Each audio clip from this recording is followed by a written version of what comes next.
President Uhuru Kenyatta yesterday left the country for France to sign a 180 billion Kenya shillings loan.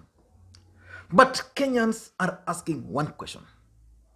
Who is the acting president when the president is outside the country? Who between the Deputy President William Ruto and Fred Matiang'i is the acting president? Because you all know, in this country, the constitution is very clear that the Deputy President of the Republic of Kenya is actually the principal assistant to the president.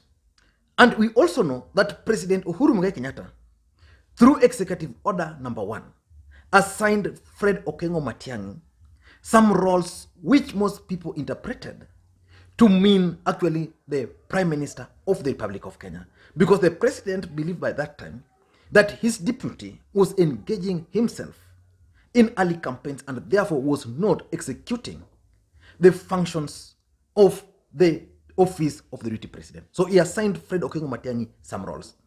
And we also know that before the president left for France, he presided over a function at KICC.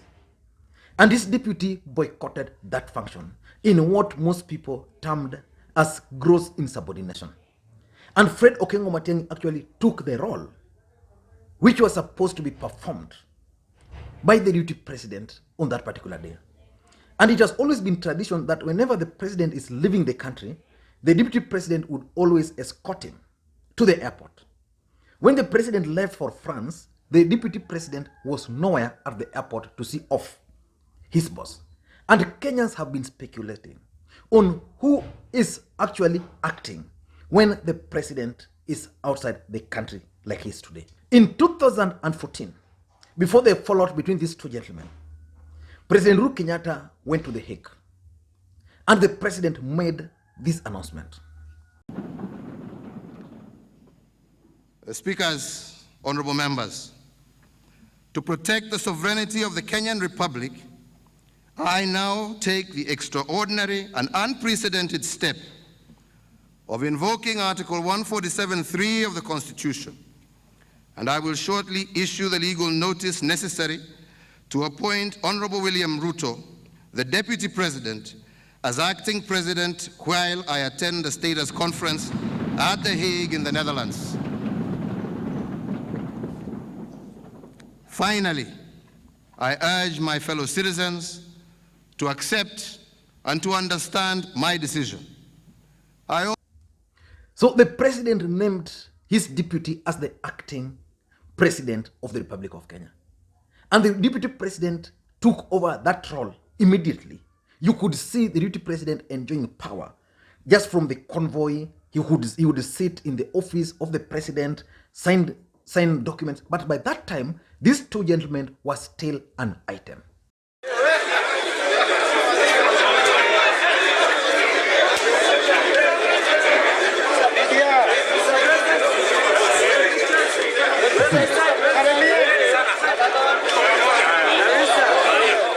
Now hapo sasa, Uhuru has already appointed him the acting president. So his convoy is actually leaving.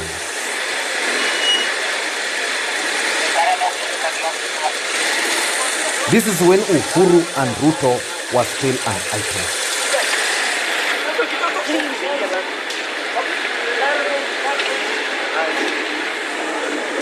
And from here, you can see Ruto is actually enjoying the power.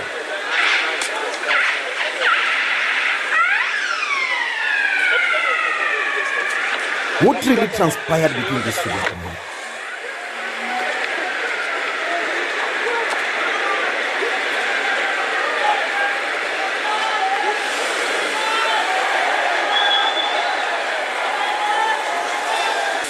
Moments later, Acting President William Ruto alights from the presidential limousine to be received by orderlies.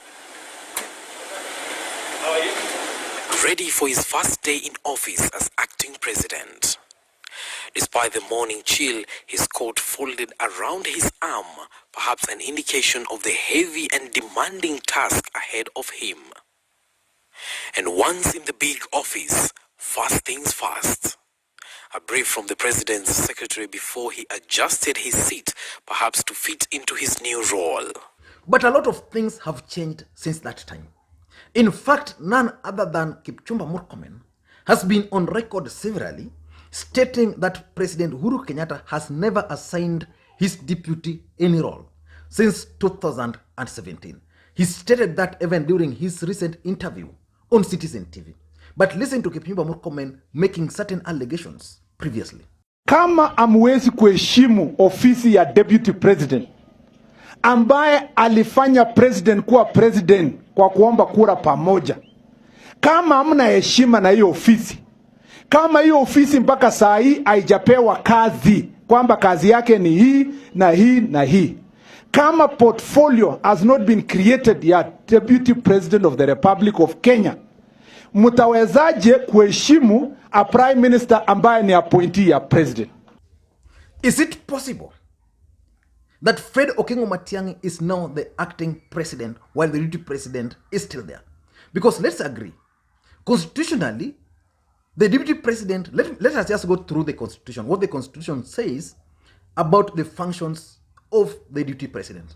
Number one, the first functions according to our constitution, which is Article 147, it states that the deputy president shall be the principal assistant of the president and shall deputize for the president in the execution of the president's function. We witnessed that the deputy president refused to perform some of the functions early this week. Number two is saying the deputy president shall perform the functions conferred by this constitution and any other functions of the president as the president may assign. So which means it's the president who can delegate some of these functions. What happens if the president refuses to assign him functions? Like I'm assuming that's exactly what's happening today. Number three says, subject to Article 134, when the president is absent, like now, or is temporarily incapacitated, and during any other period that the president decides, like when the president was at the Hague, the deputy president shall act as the president. Then number four is saying, the deputy president shall not hold any other state or public office. Now that's the role as defined as per our constitution. Remember, President Uhuru Kenyatta also, through his own wisdom, decided to issue Executive Order number 1 of 2019. And that executive order vested some powers on Fred Matiang'i, like supervising cabinet, chairing some cabinet subcommittees. So when the president is out like he is today, and his deputy is not operating, we know constitutionally that the deputy president is by law the one who should act. But in this country today, I'm sure that the guy who's been left in charge is Fred Matiang'i. Let us listen to one of President Uhuru Kenyatta's key ally, David Murade's statement yesterday. I suspect. So the things he used to do nowadays are done by Matiang'i. He has cabinet committees every Tuesday. All right? And then they have the full cabinet every Thursday. Let's wait and see. So I want to ask you a question, because these are some of the questions we must ask ourselves during the Building Bridges initiative. Of course, I know. No, these are some of the questions which the Constitution of the Republic of Kenya should actually clear. What happens when the deputy president and the president are not in talking terms, and the president is outside the country? Who takes charge? Last year, the deputy president was in London.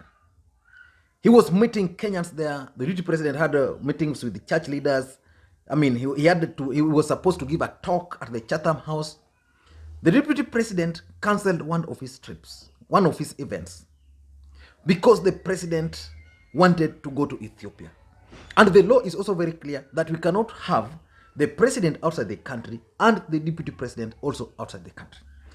Our constitution doesn't allow that. So the deputy president had to come back into the country just on the account that the president was going to leave the country. But today, the deputy president of the Republic of Kenya doesn't have specific functions to perform in this country. In fact, It was a subject of discussion yesterday between the Kericho Senator Aaron Cheriot and Wambugu Mujeri on Citizen TV.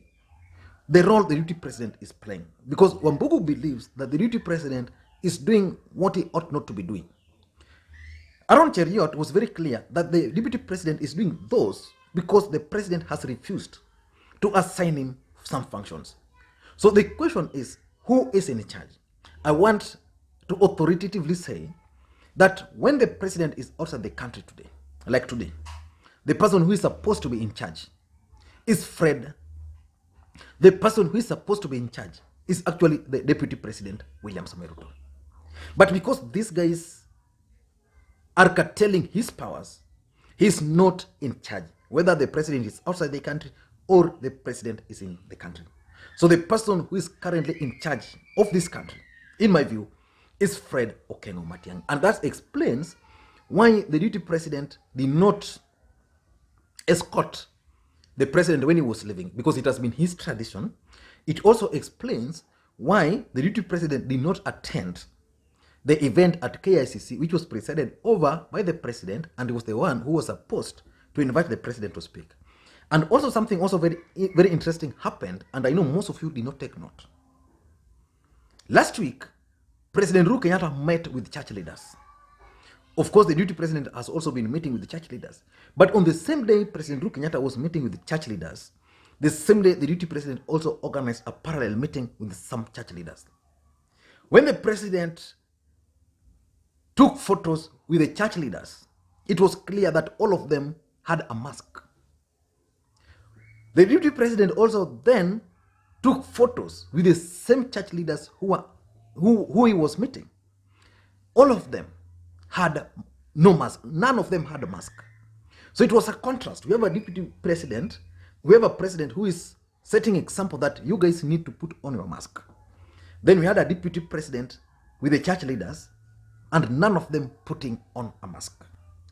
I know sometimes people feel that I look a lot of very minor things, but in politics, nothing is minor. That move alone sent a strong message to this country. But the guy in charge of this country, though not constitutionally, is Fred Matiang'i. He's doing that on the account of the Executive Order number 1 of 2019, in which President Uhuru Kenyatta assigned him some roles. And in fact, when the president is out of the country, the deputy president's functions are actually limited to what was assigned to Fred Matiang'i. Let me know your thoughts on this matter. Bye-bye.